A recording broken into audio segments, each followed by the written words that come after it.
Halo teman-teman ATLM Indonesia, di mana saja berada, semoga teman-teman selalu sehat dan diberikan banyak rezeki. Kali ini kita membahas ya materi tentang obat ya, dan di hadapan kita ini ada obat namanya Jultrop yang merupakan merek dagang dari Cotrimoxazole. Nah, di dalamnya di sini ada dua zat berkhasiat, yaitu sulfamethoxazole 480 miligram dan trimethoprim ya sebanyak 80 miligram. Jadi dijumlahkan 480 miligram.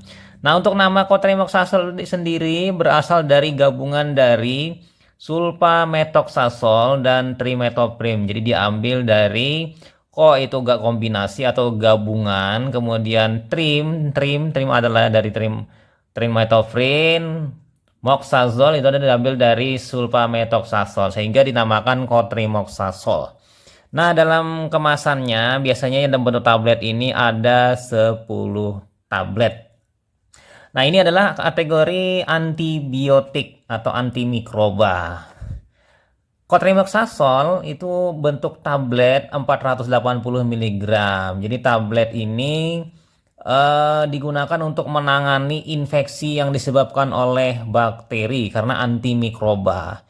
Seperti bronkitis, otitis media, dan infeksi saluran kemih serta pada saluran cerna. Nah, selain itu ya, cotrimoxazole juga dapat digunakan untuk menangani dan mencegah pneumocystis carini pneumonia. PCP ya istilahnya pada pasien dengan daya tahan tubuh menurun seperti penderita HIV atau AIDS.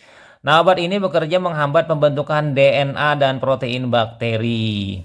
Jadi, penggunaan obat ini harus sesuai dengan petunjuk dokter.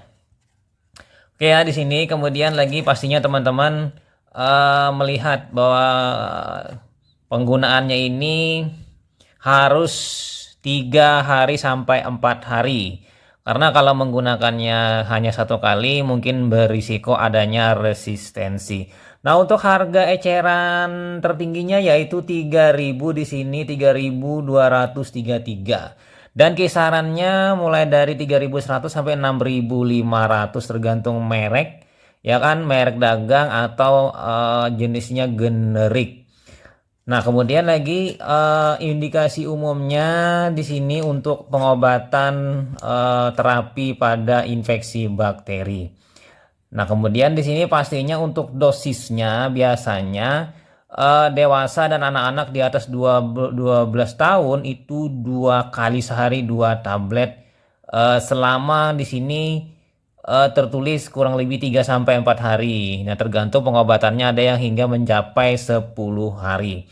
Nah, untuk aturan memakainya itu sesudah makan. Dan pastinya hati-hati dengan adanya kontraindikasi ya, hipersensitif terhadap obat ini. Kemudian ada mungkin gangguan hati dan ginjal juga pada wanita hamil dan menyusui.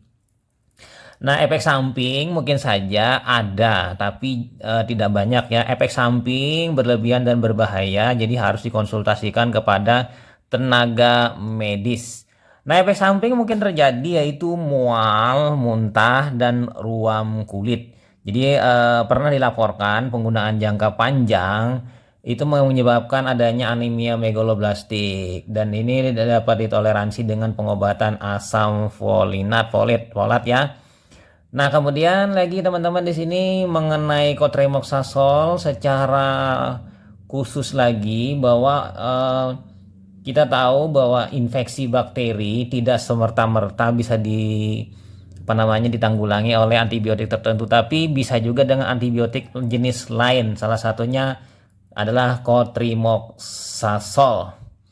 Nah, di sini lagi pastinya obat cotrimoxazole ini kita tahu bahwa sulfamethoxazole ini adalah golongan dari sulfonamid. Nah, cara kerjanya sebenarnya dia menghentikan pertumbuhan bakteri sehingga infeksi lebih lanjut dapat dicegah dan diobati.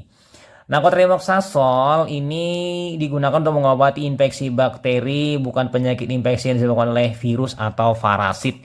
Jadi di sini adalah antibakteri. Kemudian lagi ya teman-teman di sini untuk cotrimoxazole penggunaannya ada yang dalam bentuk sirup dan ada yang dalam bentuk tablet. Kebetulan yang kita bahas ini adalah bentuk tablet.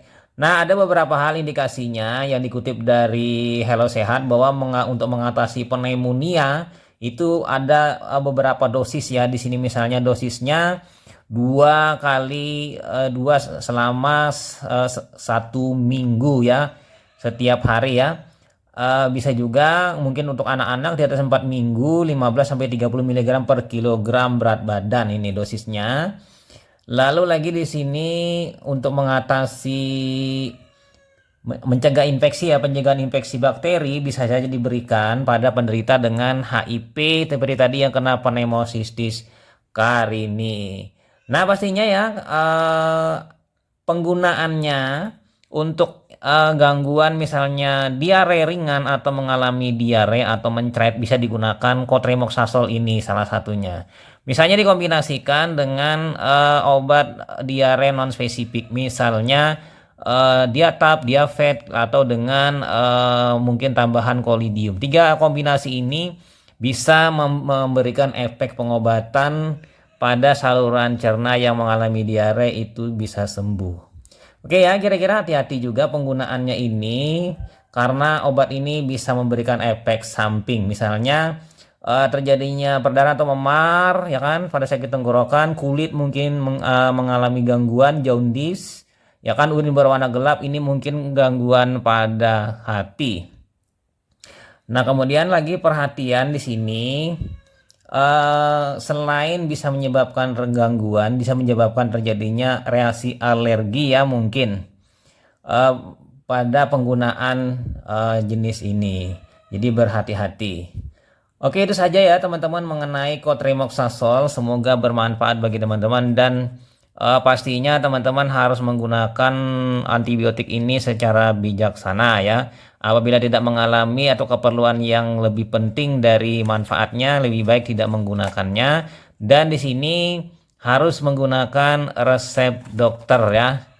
Karena ini adalah jenis antimikroba. Jadi di sini ada tulisannya harus dengan resep dokter. Semoga bermanfaat bagi teman-teman. Sampai jumpa di video-video selanjutnya. Saya Ahmad Le pamit. Bye.